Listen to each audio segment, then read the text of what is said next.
Welcome to Politics Done Right. I am Egberto Willis, your host. We are going to have a great show for you today, folks. How are you guys doing?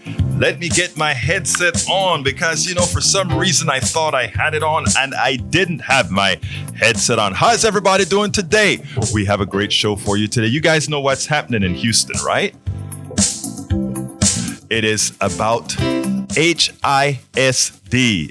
It's about the TEA takeover of the Houston Independent School District. But that's not the only thing we're going to talk about today.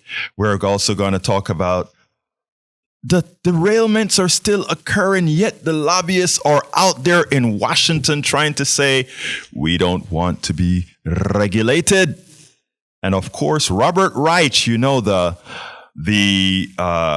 the former Clinton Labor Secretary of Labor. Yep. Secretary of Labor, former, when I've interviewed him 2 or 3 times. Okay. Once with Move to Amend, once with Politics Done Right, and once with, what was that other group I was with? Once with, I can't remember the other group that I was with.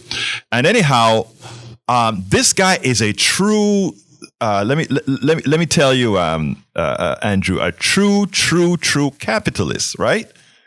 But an article he wrote yesterday, he has a few paragraphs that I'm going to go over and read about because, I'm going to talk about that first. And then we're going to go into the Jolanda Jones interview. Jolanda is a state representative of District 147 here in Houston. Used to be on the Houston School Board, used to be a city council woman. And she is going to talk about the TEA takeover of HISD. But before we go with Jolanda, I wanted to, first of all, let's go ahead and bring it in the right way. Title of the show: Representative Jolanda Jones on TEA HISD takeover. Derailment persists as lobbyists work. Capitalism confidence. And the subtitle is Robert Reich on losing global capitalism's confidence game. Representative Jolanda Jones explains the TEA HISD takeover and solutions. Even as more derailments occur, lobbyists stymie regulations. Welcome aboard to Politics Done Right in the chat. Alistair Water, she says, hi, brother, and all, meaning to everybody around. And folks, you can be a part of the discussion by calling 713-526-5738. Again, that number is 713-526-5738. I'm going to take these a little bit out of order because I'm going to do the Robert. Well, I tell you what, I'm not going to take it out of order. Representative Jolanda Jones visits Politics Done Right to discuss the recent TEA takeover of HISD. But Jones is not giving up. She said that they found an exception in the law that they could work with to prevent the takeover. So here's what I want you guys to listen to. We spoke, she's in Austin right now, so we couldn't bring her into the studio. So what we went ahead and did is we did a Zoom interview. And I want you to listen to this Zoom interview, and then we can talk about it after the interview. Remember, you can call 713-526-5738 and hit extension 2 to get on air. That's 713-526-5738. So, Andrew, if you don't mind going ahead and set that up now, and then we'll move on. Thanks. Welcome to one more edition of Politics Done Right. I'm Egberto Willis, your host. Today we have with us State Representative. Okay. I'm sorry about that. We have a weird feedback, I guess. Right. I'll try and get somebody to see about. That's fine. I can go to the next subject. Yeah, that's. And then we'll go ahead. That's fine, folks. As you know, this is community radio. Every now and then we get some engineering issues that with all the new systems that we have here, but that's not a problem. We know you're gonna stick around for Jolanda's interview. So let's go ahead and do the derailment persists as lobbyists work. That's the subject we're going to come before we go back to Jolanda. And here it goes. Some corporations have no shame. It is always about the mighty profit over anything, including human life. Even as derailments continue with a large frequency, rail company lobbyists are bribing Congress to stop toughening up regulations. Okay, we hear that. Common Dreams reported the following. With each derailment since early February, calls for substantive action in Congress to rein in the powerful industry have grown louder. Under pressure from rail workers and others, a bipartisan group of lawmakers introduced legislation earlier this month that would impose stronger regulations on trains carrying hazardous materials, an effort the rail industry lobbying has defeated in the past. While rail unions welcome some provisions of the bill as decent starting points, they warn the measure has major loopholes and exceptions that rail giants wouldn't hesitate to exploit. If the language is not precise, the Class 1 railroads will avoid the scope of the law without violating the law, yet again putting the safety of our members and American communities into harm's way, said Eddie Hall, national president of the Brotherhood of Locomotive Engineers and Trainmen. You can run a freight train through the loopholes. Predictably, the rail industry is working to further water down the legislation or kill it entirely, pumping donations to Republican allies and running ads in major media outlets touting its supposedly ironclad commitment to safety. Where was that commitment in East Palestine, Ohio? Where was that commitment for the last two derailments that occurred yesterday? Sludge's David Moore reported earlier this week that the PAC for Union Pacific, one of the largest Class 1 railroads in the U.S., made $15,000 in contributions last month, all to Republicans in the House and Senate, given less than 2 weeks after the Ohio derailment. These guys work for cheap, huh? $15,000 spread among several Congress people just not to pay to get safety. Wow. Several House Republicans and committees that oversee transportation have sought to delay the bipartisan legislation to boost rail safety rules. Moore noted, saying more information is needed after a potentially lengthy study. Representative Troy Nehls, Republican of Texas, right from our area. I repeat, Republican Troy Nehls. You know, there's a lot of trains going down Maine. There's a lot of trains going through Kingwood. There's a lot of trains going through Humboldt. Representative Troy Nehls, chair of the House Transportation and Infrastructure Subcommittee on Railroads, Pipelines, and Hazardous Materials, parroted industry talking points earlier this month when making the case against regulatory action, saving U.S. railroads have a very high success rate of moving hazardous material to the point of 99%. Days before Nehls' comment, the Association of American Railroads, AAR, declared in an ad appearing in a political newsletter that while 99.9% of all hazmat shipments that move by rail reach their destination safely, we know a single incident can have significant impacts. That is like saying the airline industry has a 99% success rate of flying. I would never fly an airplane if the success rate of flying airplanes was 99%, because that means for every 100 flights, one crashes. And think about it, there are several thousand flights that leave the airports every day. Would you be satisfied with about 20, 30 crashes per day? Would you? So when they use talking points like 99.9% of hazardous trains do fine, with the thousands of trains that are traveling, would that be really a good rate for you? Would you really tolerate that? Talking points, psychology, this is what these guys do. They fool you into complacency because they assume you don't know math. They assume you're not going to do any deeper thinking. That's why they don't support critical thinking, critical thought. That is why. Because if you know what, welcome aboard Mr. Doe as well as Bruce Pollard to the chat and to listening on YouTube.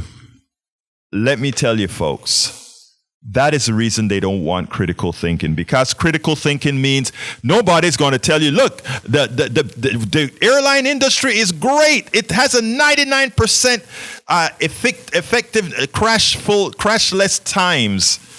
You would never fly a plane if 99% of the flights were successful, because the amount of flights that are flying, 1% or even 0.1% are a lot of crashes every day. Don't be fooled by the rhetoric. And to Troy Nels, Republican of Texas from our area, from this area. I think he's in from the Fort Bend area, if I recall correctly.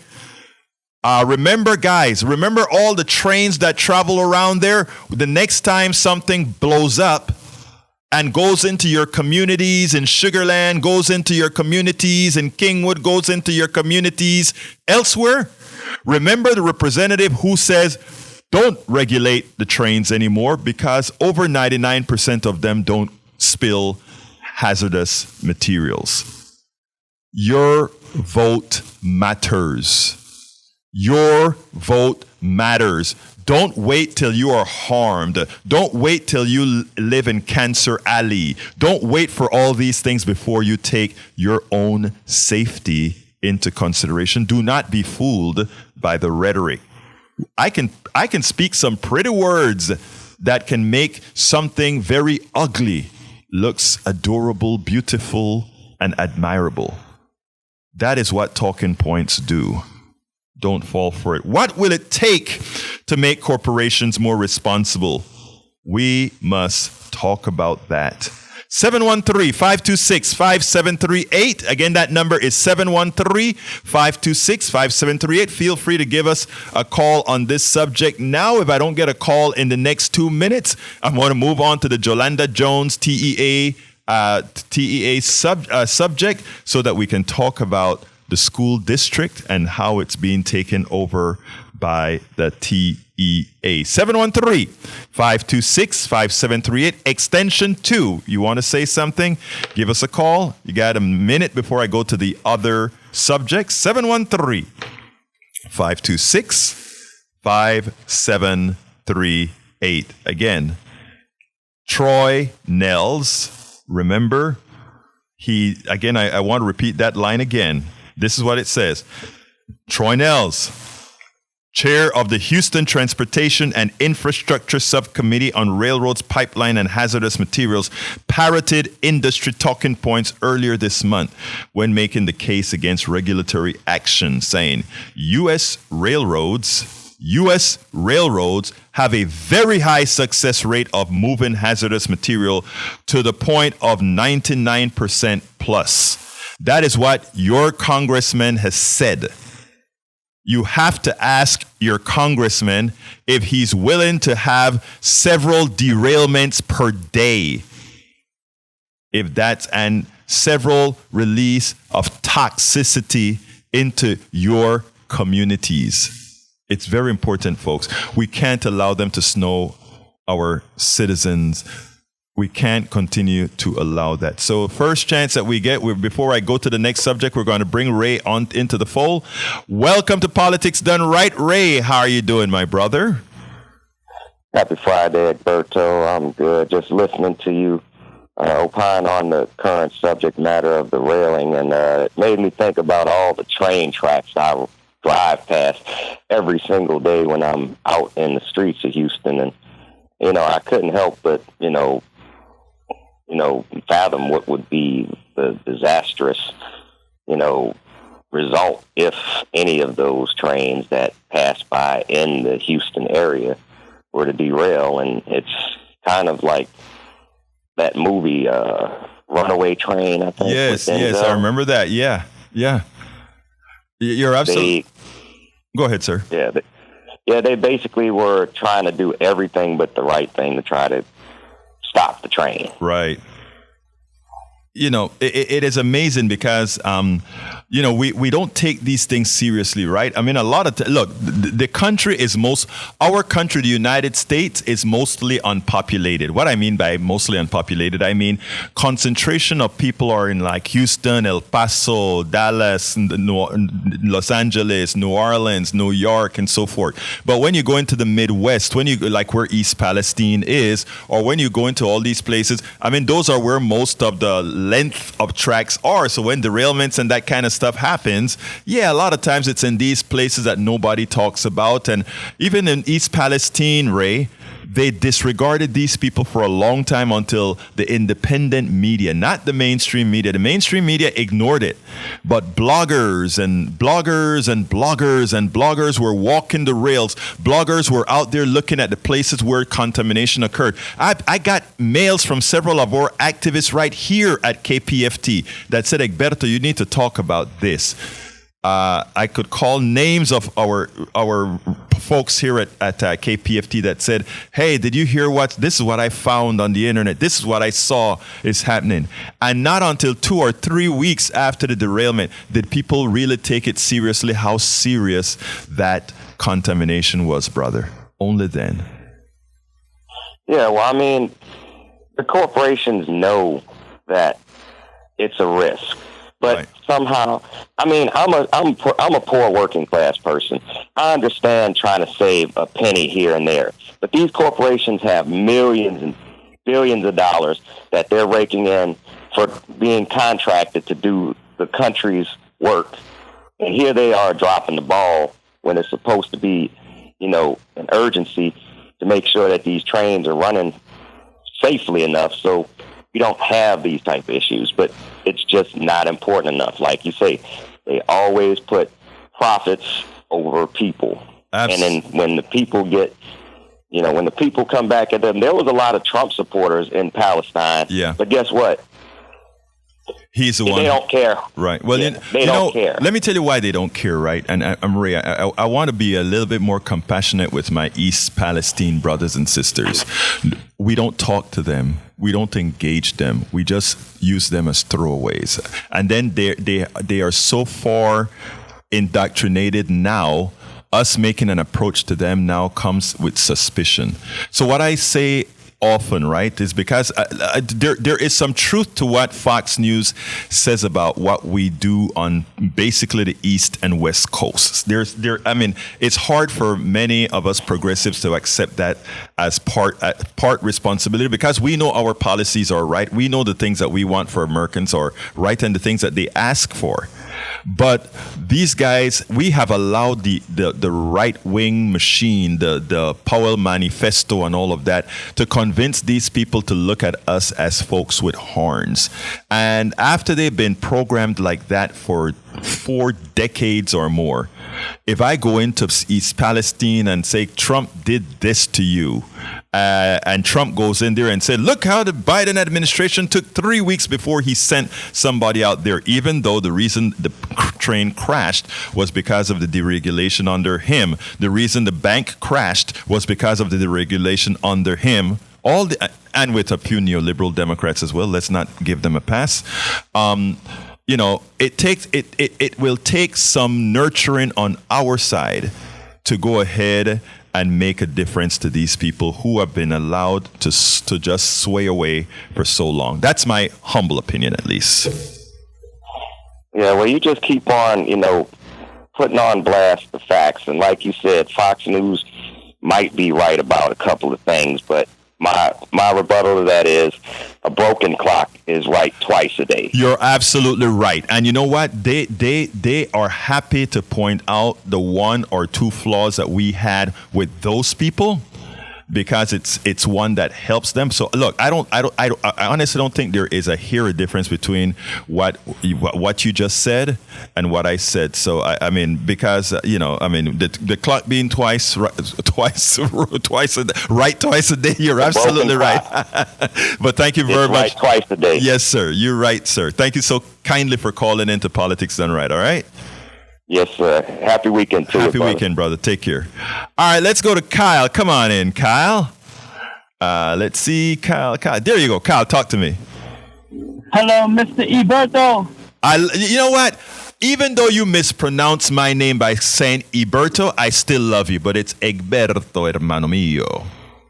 Thank you. Yes, sir. That is hard to pronounce. Talk to me. I want to become president of the United States of America. If you want to become president of the United States of America and you were born in the United States and you are over 34 years old, sir, I heard about it. Yeah, you can be I would president. like to talk about it. Well, talk to me real quick. All right. Like I am planning to go on 2024. And turn your radio down, brother. Turn your radio down. Turn your radio down. Turn your radio down. Yes, sir. I would like to get all the information and all the help that can help me become president. People are relying on me. Okay, well, I tell you what to do. You send me you drop me a line at info@politicsdoneright.com and we'll talk. All right, brother? Yes, sir. info@politicsdoneright.com. Yes, sir. And then we'll talk. I'll absolutely respond to you. Okay? Yes, sir. Thank you. You have a wonderful day, my brother. Yes, sir. All right. Well, folks, thank you very much for listening. And who knows? We may have President Kyle coming up at some point in time. But anyhow, let's go ahead and listen to the interview that I did with Jolanda Jones, Representative Jolanda Jones. It's some important information in there, and then we'll come right back. Let's go for it. Welcome to one more edition of Politics Done Right. I'm Egberto Willis, your host. Today we have with us State Representative Jolanda Jones, who represents Texas District 147 in Houston. She's a former member of the Houston Independent School District, a district that the Texas Education Agency is attempting to take over. Well, she doesn't want it. Houstonians don't want it. Representative, how are you doing today? I'm well. I'm ready to fight. I am fighting. So I'm not ready. I'm fighting. So see if we can try to stop this TA takeover. Now, this seems to go completely against what often Republicans talk about: local control, the people in charge of their own destiny. What went wrong? So I believe it's a grab by Republicans, which has been facilitated by a law that Rep. Dutton filed back in the 84th legislative session, which for the most part said if an HISD school has been unacceptable for 5 consecutive years, that TA shall, which is mandatory, take over, shall take over and either close that school or appoint a board of managers for the entire district, is what they're proceeding on. How did a law like that pass? Because if you listen to the wording of that law, it makes no sense, right? One school in a district of many schools. And if that one school fails, it's either closed, which they know nobody's going to want to close the school, or else we take over the entire district of all the schools. How could a law like that pass? So I was not in the legislature then, but I think, I don't know, right? Because I wasn't here, but I would imagine after having been here, now laws are long, they're complicated. People know their laws. They don't always know the nuances of other people's laws, and you maybe could have missed it. So for example, I'm looking at the bill, I believe, saved Wheatley and saved the district, SB number 1365, and it is 44 pages long, right? And yeah, and for a point of reference, I think I filed 60 bills, right? Right. And I'm trying to learn all my bills, like in all the nuances, right? Because legislative council drafts the bills for us for the most part, and they add stuff. So I can go to leg council and say, hey, I want a bill that does this. They'll go put it in legal language. And then I'm reading it as a lawyer, like, hey, I didn't ask for this. I'm like, oh, you got to put this. So it's just hard to figure out every nuance. And so that could happen. People, I don't know. I was not here, but I am certain that had I been here and I saw where an entire district could be taken over for one school in a district where we have close to 200,000 kids and almost 280 schools, there's no way I would have ever let that happen.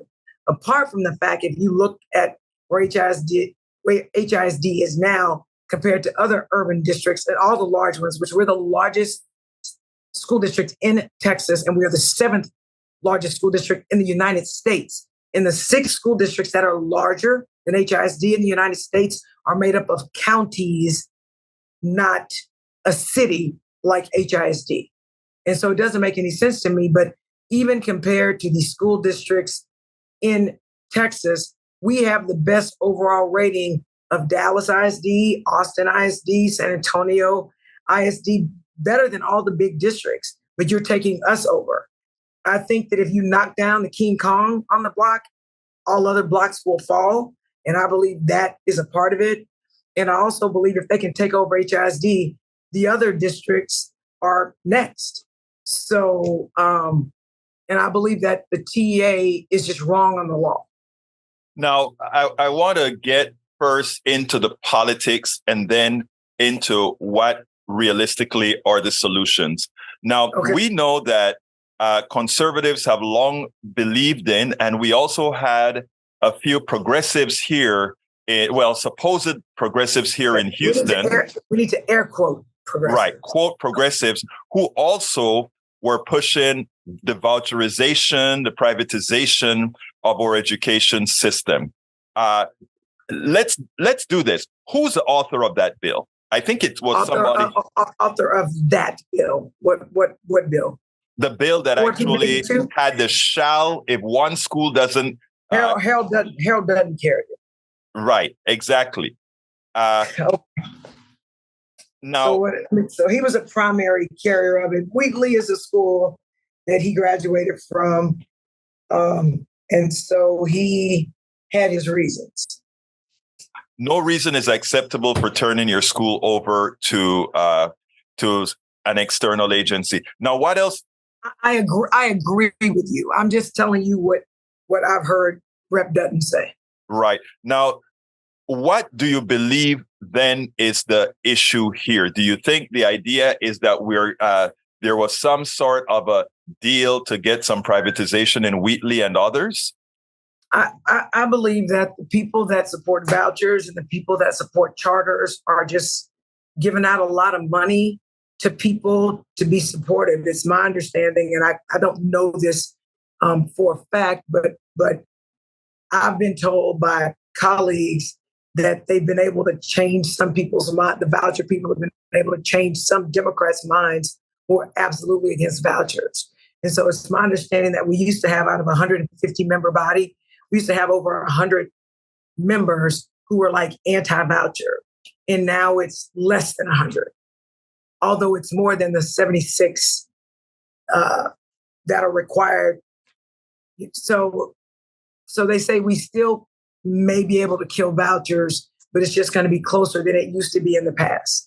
I really can't see how rural Congress people and senators or representatives will somehow support vouchers, given that they don't have access to what the cities have. So what I've heard is that the authors of the voucher bills are going to allow the rural people to opt out if they don't want to have vouchers, but if they want vouchers, they can opt in. But the larger school districts don't get the option to opt out. No, that's my understanding. Wow. So so what I've learned is there are these bills called bracket bills where you want them to just, it's not for like everybody in the state. It's just for certain, like, so Houston and Dallas, because they're so big, they have bills that are just for Houston or just for Dallas. And they generally bracket it based on population. It seems to me like that could fail under constitutional terms. You're a lawyer. That could fail under unequal treatment of different groups of people, especially given the separation between cities and, let's say, rural areas, right? So no, they've been doing that forever. I don't think so. I think that there are differences between urban areas and rural areas, and what works in an urban area might not work in a rural area. So I don't think it fails on those grounds. I mean, they've been doing bracketed bills. There are a whole bunch of bills that are just for Harris County, just for the city of Houston, just for certain areas. You can also do local stuff, right? That's just for like where you live. And if that were the case, then, because different places have different needs and interests. So I don't think that fails constitutionally. No, But I do. Go ahead. But I do believe that they've given rural communities a way to opt out if they don't want it. So now they're not opposed to it before. Interestingly, that is an interesting way for, since the rural parts of Texas are usually Republican and the dominant parts in the parts in urban areas are normally Democratic. It seems like this is an easy way to make the Democratic cities moot, right? In other words, what they want, if you can bracket just about anything, then none of their will gets done. Right, and then I've heard that so let's be clear. This TEA takeover was like the worst kept secret in the history of the universe, yes, right? Right. They kept saying, "Oh, we're not going to do this." I think that Sylvester jumping the gun and disclosing it merely made them hold off for almost 2 weeks, right? But they were going to do what they did, and I believe, just based on the presentation that Mike Morath, the TEA commissioner, gave on yesterday, what they used that time to do was to show all these other reasons why HISD should be taken over. And I don't trust the quality of their data on their slides they've given out to everybody in this little media tour that Morath is doing. And I also believe that they're distracting because the mechanism by which Morath and TA are taking over HISD is based on House Bill 1842. That is what they've said. There's only two things. I mean, HB 1842 says whatever, and he had this deep analysis of HB 1842 and what it means. And then he puts in there Senate Bill 1365, which was actually done by Senator Betancourt. That's the one, yeah. Which I believe, I wasn't there during it. It's actually the Wheatley bill, right? The part that gives Wheatley one chance and one chance only to come up to at least a C, right? And it was interesting because on 1842, Morath had a slide that showed 1842, and before 1842 was filed and passed in 2015, and what happened after 1842 and what it did, and that's where the mandatory language comes in. What he glossed over, and I think he did that on purpose, was Senate Bill 1365, which the part of 1365, and let me just pull it up. 1365 is a 40-some-odd page bill that you were telling me about before. Right, but if you pull 1365, which I'm happy to text you, yes, so that you can show people, if you go to page 22 of Senate Bill 1365, line 7 starts at it's C. It says notwithstanding any other law, which means even notwithstanding 1842, because any other 1842 is a law. Right. The commissioner shall, so there's still the shall, take action described in section 39A.111, sections 1 or 2, right? So this commissioner shall do something under these sections, this is what has to happen before he shall do anything. He's got to have one, the school is not assigned, this is the Wheatley bill, the school is not assigned an overall performance rating of C or higher for 21-21 school year. So that's the A, and it says and. If you remember, and means you need both. It doesn't mean or, it means and, right? Yes, and means you need both, right? So these are conditions precedent to the shall. So you've got to not get a C, and you have to have been assigned an unacceptable performance rating for 5 or more years prior to 21-22. So they meet that. Right? They meet that, but they do not meet the not assigned an overall performance rating of a C or higher in 21-22, right? So they only have one. So this section does not apply, right? Because Wheatley had a 79, which is actually a C plus. Right. And the whole, and it's my understanding that it was done, but they didn't think Wheatley was going to come out. They thought it was going to continue to fail, right? So to me, it was like the optics looked bad. It was right after and during COVID. You want to seem like you're not heartless, right? So Morath didn't have the language of this bill on his little PowerPoint. So let me ask you, then why did it fail in the Texas Supreme Court? And why is HISD, the dates decide not to fight it any further? Different issues. The lawsuit that was filed in 2019 that the board filed merely said the TA did not have the authority to do what it was doing. It was not following the law. That was the issue. So while the courts duked it out on about whether TA had the authority to do what it was doing, namely taking over the district by either appointing a board of managers or closing Wheatley, the Supreme Court came back and said, yeah, they could do it. The Supreme Court did not rule on the merits about whether the mandatory section of 1842 was, if it had been met. Gotcha. So they left that blank. So for anyone who's like, well, why did they dismiss the lawsuit? Why did they dismiss the lawsuit? That issue was moot. I will concede that TEA does, under the laws that existed in 2019, do have the right to take over HISD, but it's discretionary, not mandatory. They had two other bases. So there were three bases, if you'll remember.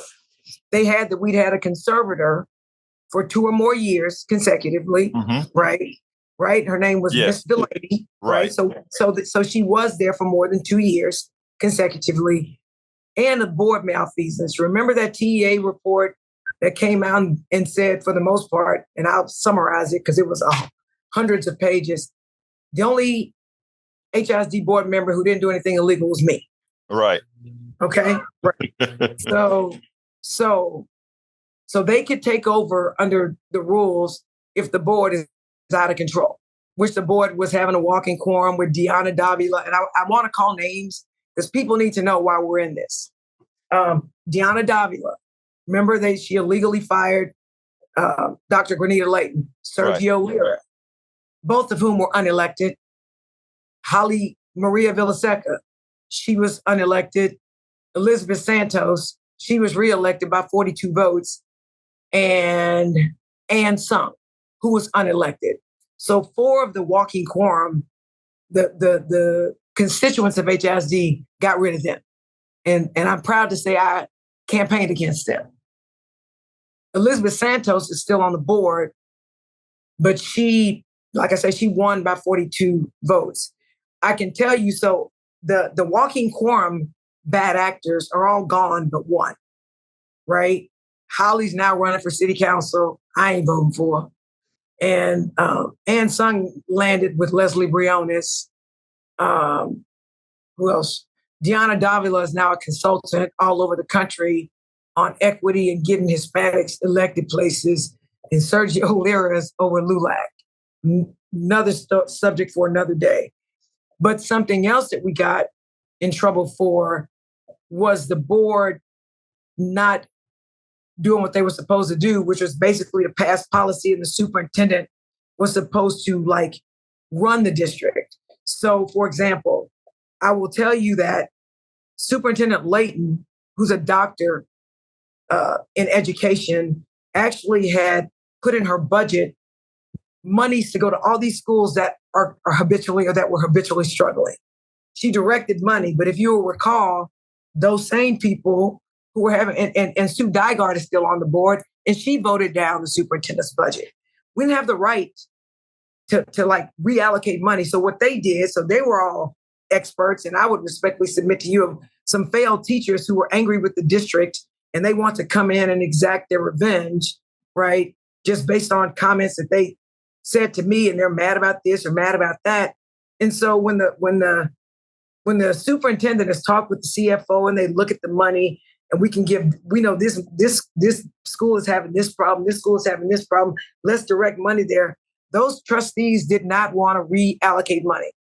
So where do we go from here? What's the next step, and what can the parents in HISD expect?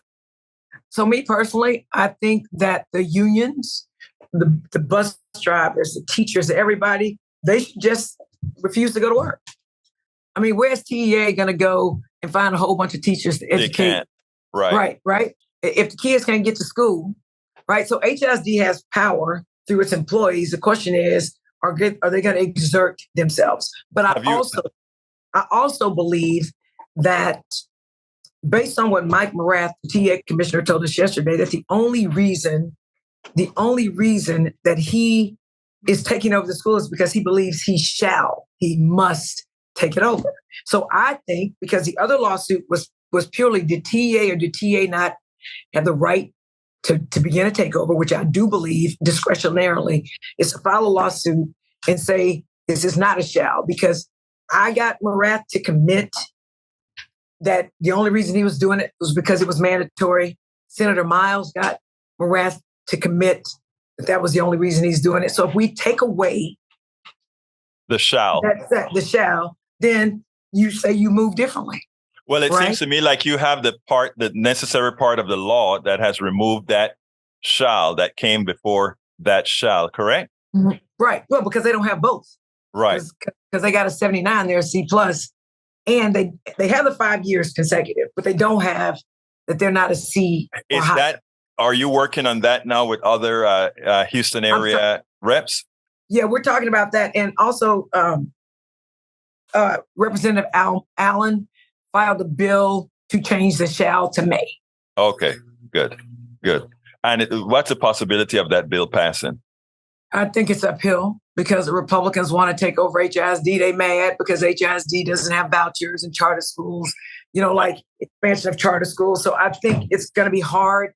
But I think that if we file, if somebody, maybe the NAACP or MALDEF or the school board file it saying that it's not mandatory. Let's get the courts to interpret mandatory, right? With this notwithstanding any other law. With the court's interpretation of that, then, like I say, TA can take us over discretionarily if they want to. Right. But all the stuff that was going on with the board previously is not the same. It's not going on like it was. And 4 of the Walking Quorum people are not on the board anymore.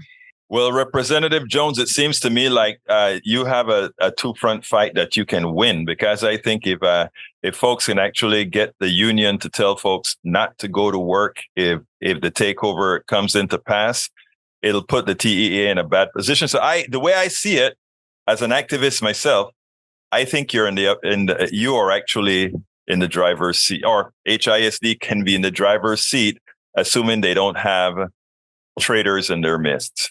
Except for, Egberto, our unions is strong. Like, I'm a union girl. My mom was a union steward. My grandfather was in the union.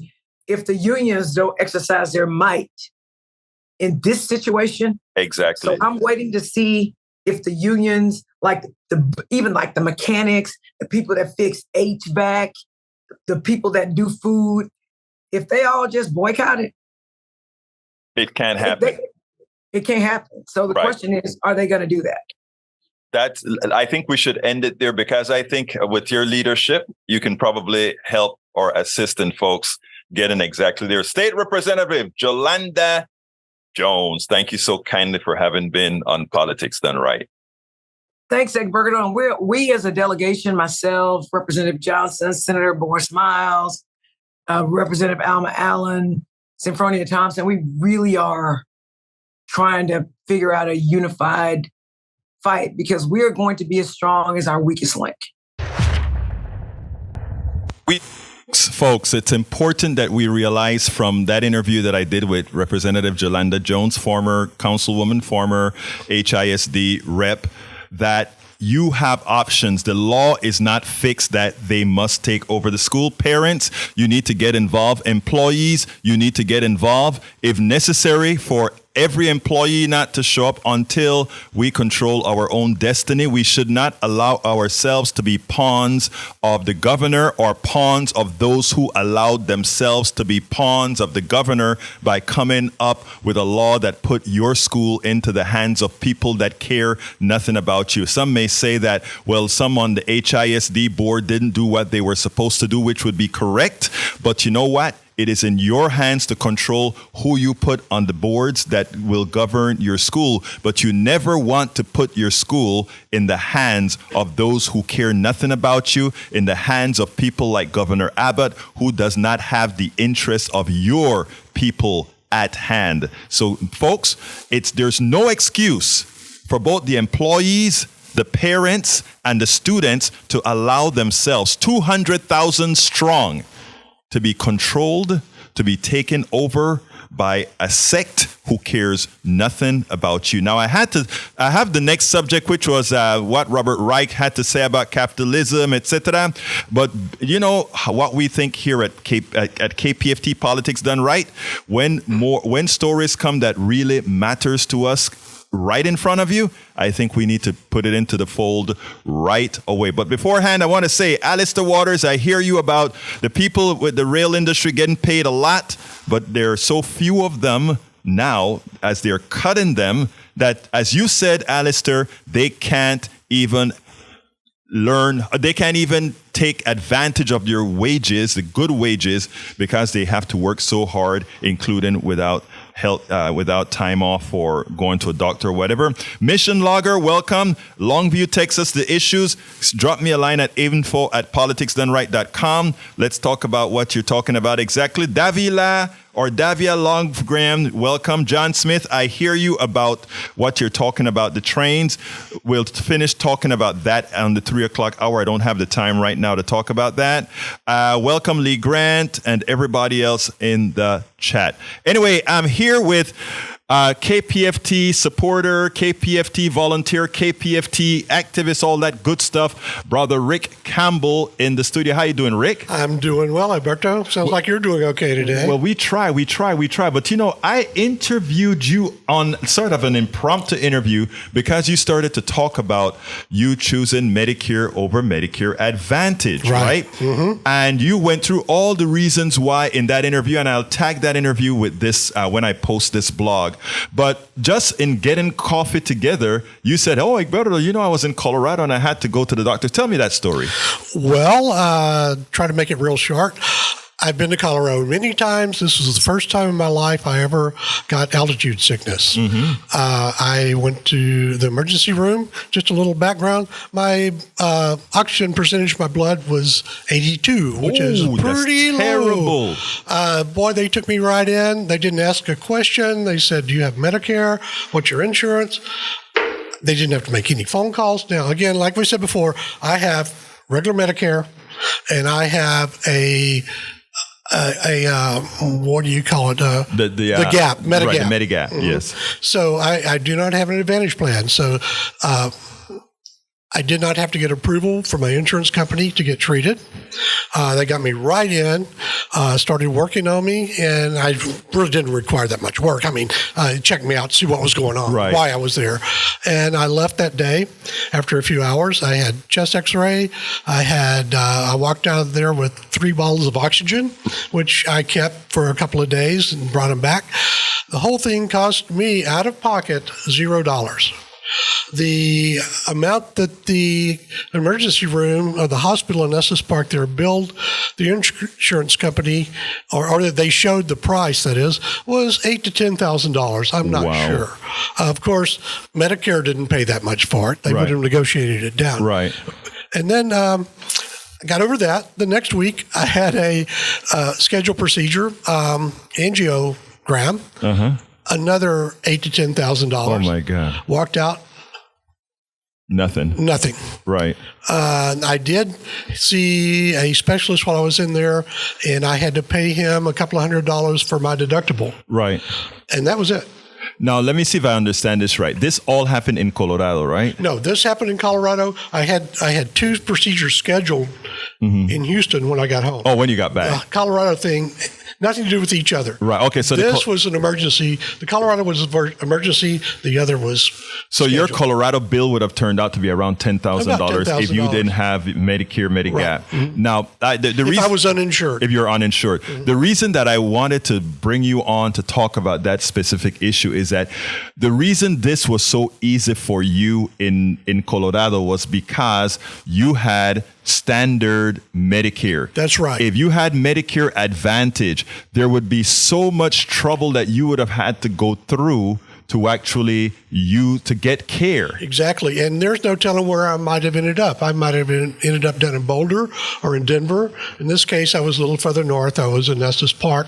I have a small medical facility there. Right. As far as I know, I don't know whether they got it approved or not. I don't know that it needed to be approved. Right. But there was never a question of approval that came up. Because you had traditional Medicare. Standard Medicare. And I've never been refused any medical care so far with the traditional Medicare and the Medigap. Now, folks, the reason I really wanted Rick telling a real life story is because of all the other real life stories I've heard with people, Rick, that have Medicare Advantage. Mm-hmm. They would have to, they would be told, first of all, don't go to the emergency room, which I can understand for everybody, but go ahead and go to the whatever urgent care you can find. And you go to urgent care says, oh, no, we can't handle that. You got to go to the the emergency room. You have, there is, whenever for your own health care, now your oxygen level was at 81%. Brother, 82. That's 82%. That's low. That's low. dangerous as hell. Your organs start to shut down when you have oxygen levels that low. Mm-hmm. Okay? Now, it's interesting because, again, if he had to do a little bit of waiting and calling and all of that, it would have just gone down. It would have gone down some more. He could have injured himself, much more brain issues, kidney issues. My thing to you guys is your life is worth too much for you to believe the crap that these Medicare Advantage folks are trying to tell you. You know what irked me? I saw a real well-respected, and they play this during the news hour on channel. This was on channel 13. They play it during the news hour. There is this former. I think he may still be a host, but I think he. I believe he's retired now. He's retired now. So it's not exactly a conflict of interest. Right. But he is associated as being a reputable news person at Channel 13. And then I saw him promoting, and by the way, he was promoting Kelsey Sebold's Medicare Advantage, right? And look, Kelsey Sebold, before they became a private company who bought them out, I loved what they had to offer. They gave good service and all of that. Now they are into the for-profit domain, and they're really into Medicare Advantage. No, it wasn't him, but he's doing it too. Right. Just curious. Yeah.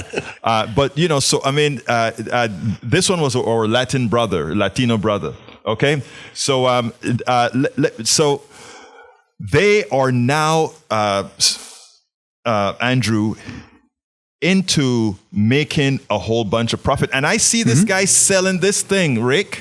Yep. And my heart sank because I respect this particular host. I respect his ability to give us truthful news. Don't you think most of the people in Houston and surrounding areas, because it is him who's announcing, go ahead and get this Medicare Advantage plan, that somehow they're going to believe him that what he's saying is absolutely true without telling you the fine line? Andrew, your thoughts about that? Because it drove me insane, and not insane for me because I know better. Absolutely. Yeah. And this is, I'm 24. I've grown up watching ABC 13. Right. This is a guy who I have grown up trusting. Right. And I don't know that it's smart to name him, unfortunately, but I am not. You notice I didn't name him. Right. Yeah. But if he's listening, he knows who he is. And it is disappointing to see that somebody who has cultivated this kind of trustworthiness would turn around and use it to sell products. He sold it. I will say there is an element of is he in a position that he is that he doesn't have any other option? Is he in a position where maybe his retirement package wasn't as good as it needed to be? This sort of thing, because it is very easy for personalities in media to build a following and then leave that world and find that there's nothing there aren't as many opportunities as they were hoping there could be. So, it is easy for people, even people like this newscaster, to get trapped in these situations because of capitalism. Right. But at the same time, you have to think about, is this ethical? And I don't know. Andrew, let me tell you, I am not any newscaster like this guy, but I have a several thousand database of people, several thousand database of all, and I don't care how much you pay me. Right. And by the way, I could use some money right now. I'm just telling you, I could use some money right now, but I will not leverage those people that form a part of my loyal following, my database, etc., to go ahead and snow them into something that is deleterious. I couldn't do it and sleep at night. You know what I mean, Rick? Absolutely. I'm agreeing with you. I think when you build up the trust as a journalist or a commentator, that you do kind of cross a line, even though you may need the money. Right. You're still dragging people that trust you into what you're talking about. And maybe that's good for the company you're representing, but that's not good for your public. Right. That's what they're buying, right? They're buying access to they're saying, I want to use all those people that trust you and transfer your trust to have them go with us. Buying credibility. Right. And I think it's a lousy thing. Anyway, we are coming close to the end of the program. So let me ask you to give a closer on Medicare. Tell our folks why they must continue Medicare and forget about Medicare Advantage no matter what people are telling them. Well, all I can tell you, Edberto, is it works for me. Right. I don't know if it'll work for anybody else, but I've been very happy with it. I have not had any of the problems I hear other people have with Medicare Advantage. Mm-hmm. So, all I can say, I can't tell you what to do because I think I'm putting my credibility on the line, but I can tell you what works for me. Right. And I would stand by that all day long. Thank you so kindly, Rick Campbell, for telling us the rest of your story. Now, let me tell you, folks, this is important, right? And Rick just said something that I have to be cognizant of, and that is specifically this. He says this is what has worked for him. We've given you all the technical information as to why, if you have the wherewithal to go with standard Medicare, that is what you should do. There are some people that they have to take Medicare Advantage just because as bad as it is, as restricted as it is, that's the only choice that they have. As restricted as it is, that's the only choice that they have. So what I'm trying to tell all of you folks is, for those of you who have the wherewithal, do not be snowed by saving a few extra bucks a month. We're talking about your health. We're talking about your well-being. Don't allow the corporate state to change that. My name is Egberto Willies. This is Politics Done Right. And you know how we end this, baby. I am what? Out. We spend a lot of time deconstructing the news, trying to parse it into a form that everybody can understand. We try to find those little nitpicks where it flies above the fray, etc. If you really like these videos that we do, I want to ask a big favor. Please go ahead. Number 1, subscribe to our channel. And number 2, please join if you can. Thank you so kindly for watching. Keep watching. Please remember to share. We must populate the entire internet with our progressive message, a message that we know is what most Americans say that they want. So help us, please join.